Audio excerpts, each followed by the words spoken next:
Hello, my name is Dimitrov. I will teach you how to get a big no, I'm just kidding. Don't click away. I'm gonna teach you guys how to get a big. These are also I don't wear glasses. I'm gonna teach you guys how to get a big chest, right? And in order for you to get a big chest, you need to be training every part of your chest. Now I know some of you are gonna say, "Hey, I went to college and I see right there you wrote inner chest." No such thing as an inner chest. There's no outer chest. There's only pectoralis major and pectoralis minor, right? And I'm glad you went to college and everything, but just because there's only pec major and pec minor doesn't mean you can't hit your inner chest, right? I'll show you an example right now. Look at my chest, right? If I'm benching out here, you see how much it's contracting? Now watch if I bench closer together. You see how this muscle is contracting much more than here? Look at the difference. Boom, boom. You see how it's actually contracting? You can hit that inner portion of your chest by changing the position of your arms. Just like your outer chest. If you're benching close together, you're not really getting that stretch to hit the outer portion of your chest. So yes, I know there's only pectoralis major and pectoralis minor, but there are things that you can do to hit every part of your chest. And if you want a big chest, you want to hit all of the parts, all right? So let's get started. All right, so upper chest. Now, with weights, the best exercise that you can do is the incline bench press. It's a compound movement. For those of you that don't know what a compound movement is, it's a movement where you're using multiple joints, right? You're using multiple muscle groups in order to execute the exercise. So for incline bench press, you're using your upper chest, but you're also using your shoulders and you're also using your triceps. Compound movements make you grow more than isolation movements. That's why the incline bench press is the best exercise that you can do in order to grow your upper chest. But what if you can't do incline bench press? Let's say you're at home, then you can do push-ups with your feet up. Push-ups with your feet up are putting you in that same position where you're pushing this way, right? Which is what's gonna make that upper chest grow. Now, the middle chest, right? You want a big, wide, strong chest, right? So the best exercise you can do for that is the flat bench press. It's pretty simple. It's similar to the incline bench press, but it helps hit more of the middle. If you want a big chest, I would focus the majority of my energy on the flat bench press. Just focus on getting stronger on that. Every time you work out, try to add 5 to 10 pounds to that exercise. If you're a beginner, that's a great way to get stronger. I have another video on how to get stronger, so I'll probably link it down below once it comes out. Definitely the flat bench press. If you can't do that, then do push-ups. Next is the lower chest, right? So the best exercise that you can do for that, weighted, would be the decline bench press. Bench press is the best exercise you can do, right? That's gonna help add tons of mass to the lower chest, which adds to the cuppability, you know, that when you can grab it. So for lower chest, if you don't have access to a decline bench press, you can do dips, right? So a dip is where you grab the bar. You're probably seeing it as I'm talking right now. That's a dip. If you can't do dips because you're at home, then just grab 2 chairs and do dips on the 2 chairs. Now, some of you might say, Andrew, what if I fall? You got to take risks, man. But I'm not responsible for anybody that falls doing dips on a chair, by the way. Putting that out there. Next is the inner chest, right? So what people in the comments might have said doesn't exist. What you want to do is exercises where you're close together, right? So if you don't have access to a gym, I would do close grip push-ups, or other people call it diamond push-ups, right? Or whatever, oval push-ups, whatever you want.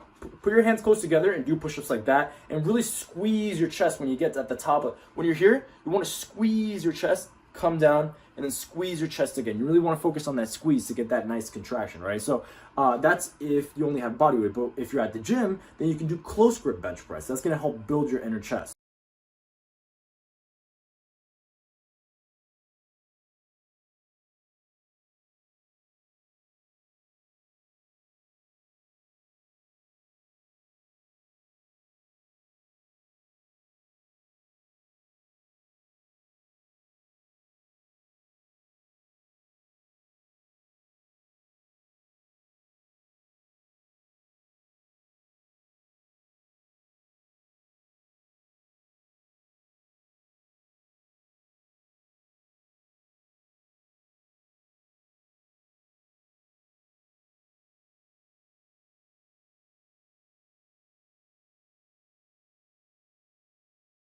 Also, when you do flies, squeeze there and hold it for about 10 seconds and then stretch it out. And then squeeze and hold it for about 10 seconds and then stretch it out. That's going to do wonders for your inner chest, right?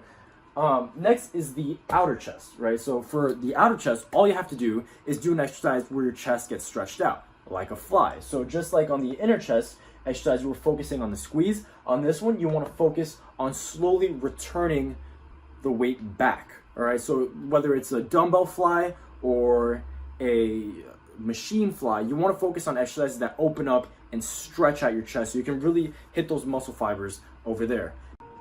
Now, if you like videos like these on how to transform your body, right? Whether it's building muscle, whether it's burning fat, whether it's having the right mindset in order to transform your body, then I would click subscribe and click the notification bell so you can stay up to date with my videos, all right?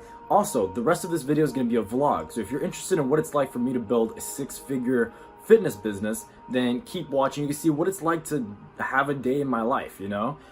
So yeah, just keep watching if you're interested in that. If not, I made a video on how to get bigger forearms.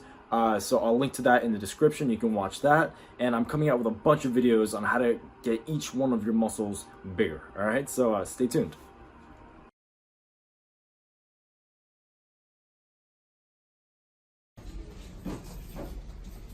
All right, so this is the warehouse. Right now we're keeping a bunch of packages in this room. There's boxes filled with packages that still need labels. A label is like where you write down like the shipping address and stuff. Boxes, boxes, boxes, boxes. Everywhere. This whole room just filled with a bunch of these, all right? Then over here, okay, so over there, everything gets folded and packaged up, right? Like this. And then they write down black, extra large, whatever, on these, right? And then so here, we place all the labels onto the correct package. We put the packing slip, right, which is what people ordered. We put the label on these packages, and then we send them out. We put them in a box. So, for example, this box, right? And so then we have an international box, and then a domestic box, which would be the United States. I'm the only one here today, so I'm gonna be packaging everything up myself, and I'm just gonna try to get as many packages as I can. Fold the shirts, it saves a lot of time. You put this across, put this with one hand, it's much more difficult than I expected. Then you go like this, boom, like this, boom, bottom like this, boom, and boom, you've got a folded sweater.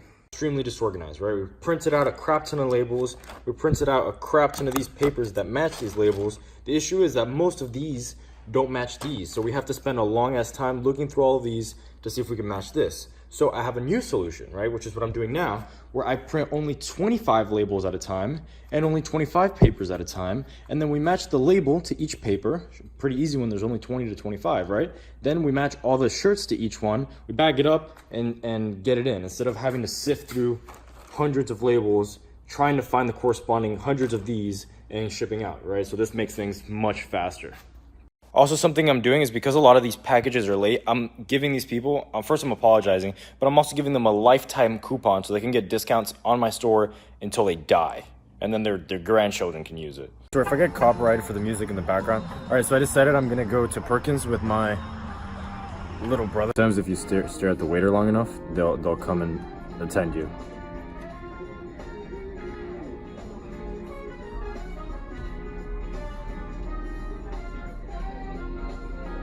It's not working. Just like this stuff.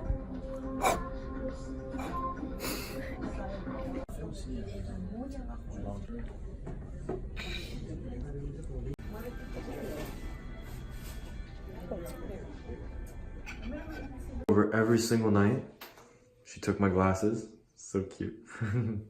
Let's say you eat a burger today and it feels good, but it makes you fat and then less attractive to women. The majority of people think, okay, what can I enjoy today to mess up the future? While people with a six-pack, while people with a nice body, while people that are rich, they think, okay, maybe I do have to eat this. Get to the warehouse where my supplier is making all the stuff and sending it out, and guess what? He's doing work for another freaking company that's not mine.